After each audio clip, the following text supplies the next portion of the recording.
उसमें शक कोई नहीं। इंसानी अकल हैरानगी में पड़ जाती है कि यह क्या राज है। तवज्जो रखना, बड़ी अहम बात करने लगा हूं। असल बात यह है कि कुरान करीम हजरत जिब्रील अमीन अलैहिस्सलाम के जरिए अल्लाह ने रसूल कायनात पर उतारा,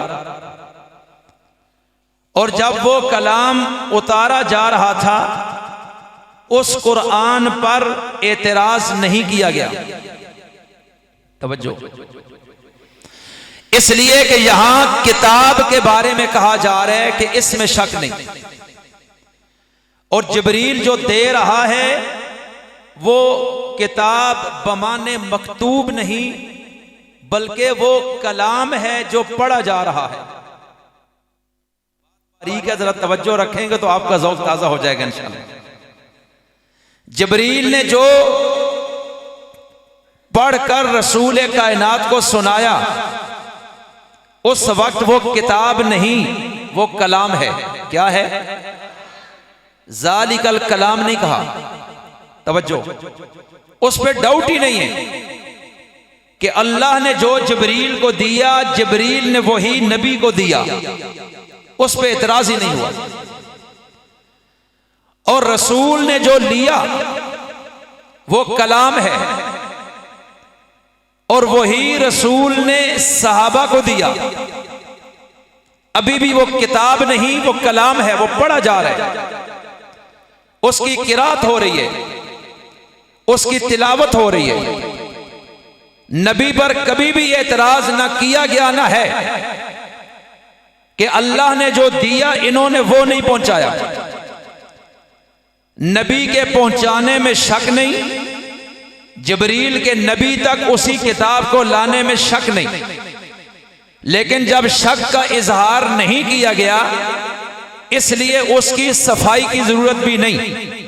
लेकिन जब पैगंबर ने लिया, सहाबा को दे दिया, अब इनके जिम्मे लगाया बाद वालों तक तुमने पहुंचाना है, तो सहाबा किराम को जब दिया गया, ये तो कलाम इलाही है, ये तो तंजीलुम मिनर रहमानिर रहीम है, ये तो अल्लाह की बातें हैं और ये सीनों में है। रसूल कायनात ने बाकायदा अव्वल से आखिर किताबी शक्ल में इसको जमा नहीं करवाया। ये एक जिंदा हकीकत है जिसका इनकार नहीं किया जा सकता।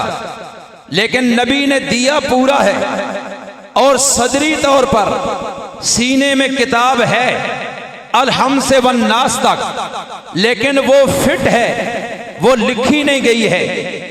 और किताब मकतूब से है जिसको लिखा गया है, तो लिखा तो जिब्रील ने भी नहीं, लिखा तो नबी ने भी नहीं है।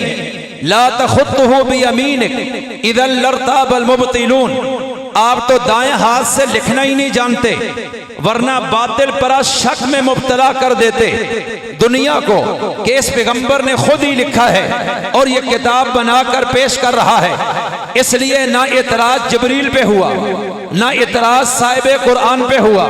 लेकिन जब सहाबा के पास ये तिलावत की शक्ल में, सीने में जमा की शक्ल में रसूल के मेहनत से आई, हाजिरीन मजलिस में जो भी मुयस्सर था उसके हाथ में कलम आया, आगे कागज मिला, चमड़ा मिला, गत्ता मिला, कोई पत्ता मिला, उसने हस्बे मौका उसको कलम बंद किया। किसी ने 2 आयतें लिखी, किसी ने 4 लिखी, लेकिन इन बिखरे हुए अज्जा को अल किताब नहीं कहा जा सक रहा, क्योंकि ये किताब की शक्ल में नहीं है, मुतफर्रिक अज्जा की शक्ल में है। और अल्लाह कह रहा है इन्ना नहनु नज़्ज़लना ज़िक्रा, कि कुरान को उतारने वाला कौन है? जोर से बोलो। मैं अपने उन्वान की तरफ जा रहा हूं, मेरा साथ दें कि मुझे समझ आए कि आपको समझ आ रही है। कुरान को उतारने वाला कौन है? जोर से बोलो। कुरान को नाजिल करने वाला कौन है? तो जब उसने उतारा है, ये कलाम इलाही है, जिब्रील लाए हैं, कलाम इलाही दिया है, रसूल ने सहाबा को दिया है, ये कलाम इलाही है। कहीं लिखी हुई किताब की शक्ल में नजर नहीं आया। नबी ने लिखवाया है, मुतफर्रिक अज्जा हैं, लेकिन अल्लाह सफाई तो किताब की पेश कर रहा है। मैंने कहा मौला किताब कहाँ है? ये जो आज मेरे पास है, एतराज तो इस पे हो रहा है। कोई कहता है कि असल किताब 40 पारे थी, आज 30 रह गई है। कोई कहता है असल किताब में पाकिस्तान का नाम था, इसमें नहीं है। कोई कहता है असल में जो किताब थी मुकम्मल और जो रसूल पर आई है उसमें तो अहले बैत के बड़ी बड़ी हस्तियों के नाम थे जो निकाल दिए गए हैं, तो ये तो असली नहीं है। शक तो इसमें किया गया है, जबरील ने जो दिया उसमें तो शक नहीं किया गया, रसूल ने जो दिया उसमें तो शक नहीं किया गया है। और शक तो फिर इसमें है जो मेरे और तेरे पास है। तो ये शक पड़ा कहाँ है? डाउट आया कहाँ है? एतराज हुआ कहाँ है? जरब लगी कहाँ है? हिट कहाँ किया गया है? इस पे जरा गौर करना है। अल्लाह गैब को जानता है, इसलिए उसी वक्त उसके इल्म में था। आने वाले वक्त में दुनिया में कई कलमा पढ़ने वाले इस जिंदा किताब पे शक करेंगे, लोगों के जहनों में खलजान पैदा करेंगे। इसलिए उस वक्त उसने इस किताब की सफाई पेश की है। तवज्जो कीजिएगा, अब अल्लाह क्या कह रहा है कि जो जबरील लाया है उस पे तो इतराज नहीं हुआ, जो नबी ने दिया है उस पे इतराज नहीं हुआ है, जो सहाबा ने लिया है और आगे दिया है तो वहां शक किया गया है कि इन्होंने गड़बड़ कर दी है, इन्होंने कमी बेशी कर दी है, इन्होंने रद्दो बदल कर दिया है, इन्होंने तगय्युर और तबद्दुल किया है, इन्होंने चेंजिंग कर दी है, इन्होंने बदल दिया है। तो यहां जब सहाबा पे हिट होती है, इनके ईमान पे, इनकी अमानत पे, इनकी दयानत पे, इनके तकवे पे, इनकी जमा पे, इनके नशर पे, इनकी उस पूरी कमेटी पे जिनको सिद्दीक अकबर ने कहा था इसको तुम किताबी शक्ल में चेंज कर दो, आने वाली नस्ल तक पहुंच जाए। तो जब इस किताब पर एतराज किया गया जो सिद्दीक ने जमा करवाई है, इसलिए हाजा का लफ्ज़ नहीं बोला, उसी वक्त बोल दिया ज़ालिकल किताब, वो किताब जो जिब्रील लाया था लेकिन सिद्दीक ने जमा का हुक्म दिया है, वो किताब जिसको जमा करने का उमर ने मशवरा दिया है, वो किताब जिसको मुआविया ने अपने हाथ से लिखा है। मैं रब कह रहा हूं ला रैब फी, कायनात बदल सकती है, उस किताब में शक नहीं किया जा सकता है।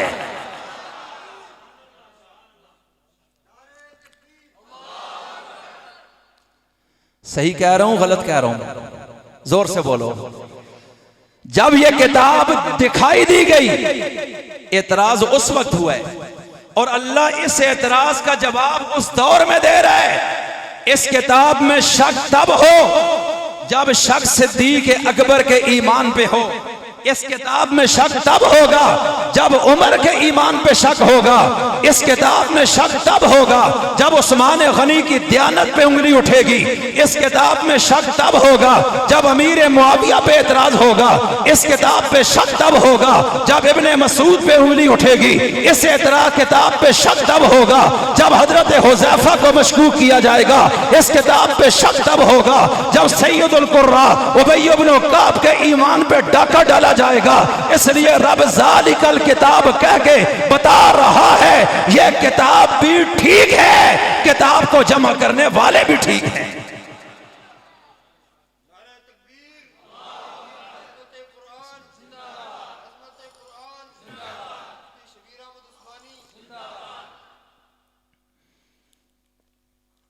एतराज उस किताब पे हुआ जो उन्होंने लिखी थी, जमा की।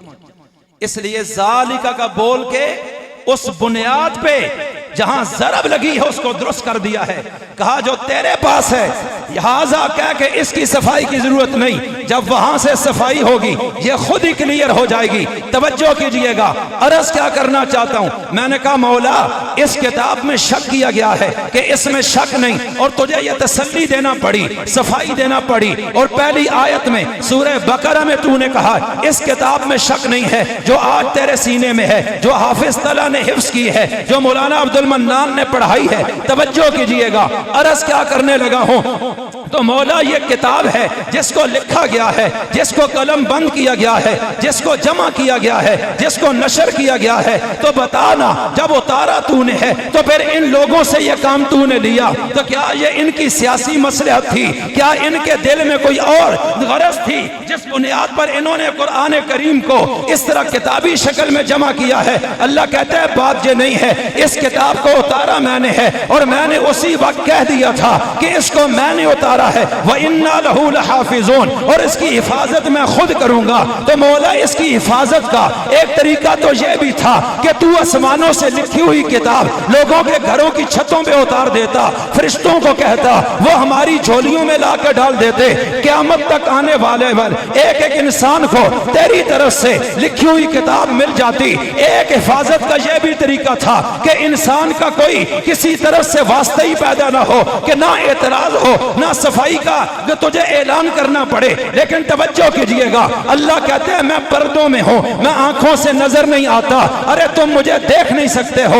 ला तुदरिकुहुल अबसार व हुवा युदरिकुल अबसार व हुवल लतीफुल खबीर। मैं वराउल वरा हूं, मैं कायनात के जर्रे जर्रे में हूं, लेकिन तुम्हारी अंदर जुर्रत नहीं है, सकत नहीं है कि तुम इन आंखों से मेरा दीदार कर सको। लेकिन मेरी कुदरत काम करती है, मैं खुद सामने नहीं आया करता। ये देखो आसमान बना है, मैंने बनाया है, लेकिन मुझे किसी ने देखा नहीं है। जमीन मैंने बिछाई है, मुझे किसी ने देखा नहीं है। हवाएं मैंने चलाई हैं, मुझे किसी ने देखा नहीं है। समुद्रों को मैंने बहाया है, लेकिन मुझे किसी ने देखा नहीं है। एक 20 से 25 साल तक मैंने दरख्त को वजूद दिया है, लेकिन मुझे किसी ने देखा नहीं है। लेकिन यह कायनात जानती है कि आसमानों को खड़ा करने वाला कौन है? जोर से बोलो। जमीन को बिछाने वाला कौन है? पहाड़ों को कायम करने वाला कौन है? समुद्रों को चलाने वाला कौन है? सूरज को निकालने वाला कौन है? कायनात में कोई भी आज तक नहीं उठा जिसने ये दावा किया हो कि आसमान मैंने बनाया है, जमीन मैंने बनाई है, सूरज मैंने चलाया है, समंदर मैंने बनाए हैं, कायनात मैंने बनाई है। जब कोई और दावेदार नहीं है तो फिर अल्लाह का दावा सच्चा साबित हो गया। अगर कोई और मुद्दई होता तो फिर हम सोचते कि यहाँ 2 दावेदार हैं, इनमें सच्चा कौन है? लेकिन कायनात को बनाने का दावा अल्लाह के अलावा किसी ने किया नहीं है। तो फिर पता चला ये अल्लाह ही ने बनाया है। तवज्जो कीजिएगा, अर्ज़ क्या करने लगा हूं। अल्लाह कहते हैं देख ये कुरान कितनी अजीम किताब है, ये कितनी पाकीज़ा है, ये कितनी ताकतवर है, ये कितनी कुव्वत वाली है, ये कितनी बड़ी नेमत है कि मैंने उतारा है। हालांकि आसमान मैंने बनाया है, लेकिन मैंने कहा नहीं था कि मैं इसकी हिफाजत करूंगा। लेकिन मेरी हिफाजत को देख ले कि बगैर कहे भी मैंने हिफाजत की है और उसको कोई गिरा नहीं सका है। जमीन मैंने बनाई है, मैंने नहीं कहा हिफाजत करूंगा, लेकिन मेरी हिफाजत को कोई चैलेंज कर नहीं सका है। सूरज मैंने बनाया है, मैंने नहीं कहा मैं हिफाजत करूंगा, लेकिन मेरी हिफाजत करने के बावजूद अगरचे मैंने नहीं कहा, लेकिन सूरज को कोई नीचे नहीं गिरा सका है। तेरे रब की ताकत है, हिफाजत है कि जब वो बना लेता है वो उस पर नजर रखता है, उसकी हिफाजत करता है। और ये कुरान वो किताब है जिसको मैंने उतारा नहीं है, मैंने इसकी हिफाजत का वादा किया है। तो इसलिए याद रखना कि सारी कायनात को बनाकर मैंने हिफाजत की है और कोई मेरी हिफाजत को खत्म नहीं कर सका। हालांकि मैंने कहा नहीं था मैं कायनात की हिफाजत करूंगा, लेकिन कुरान उतारने के बाद जब मैंने कह दिया है कि मैं इसकी हिफाजत करूंगा, इसलिए किसी की जरूरत नहीं है कि इस किताब को चेंज कर सके। इसलिए कि जिसने उतारा है वो सबसे ताकतवर है और फिर इस किताब को ना कोई चेंज कर सकता है, ना इस किताब में रद्द बदल कर सकता है। तवज्जो कीजिएगा, ये आसमान अल्लाह ने बनाया है, जमीन अल्लाह ने बनाई है। अल्लाह कहते हैं ये मेरी किताब ना होती, इस जैसी कई बना ली जाती, लेकिन तुम देखते नहीं हो कि आसमान मैंने बनाया है, ऐसा कोई बना नहीं सका है। जमीन मैंने बनाई है, ऐसा कोई बना नहीं सका है। पहाड़ मैंने बनाए हैं, ऐसा कोई बना नहीं सका है। मिट्टी मैंने बनाई है, ऐसा कोई बना नहीं सका है। हवा मैंने बनाई है, ऐसा कोई बना नहीं सका है। इंसान जो बनाता है उसका तोड़ हो जाता है, अल्लाह जो बनाता है उसका तोड़ नहीं होता है। तो फिर जब आसमान जैसा कोई आसमान नहीं बना सका है, तो कुरान जैसा कोई कुरान कैसे बना सकता है?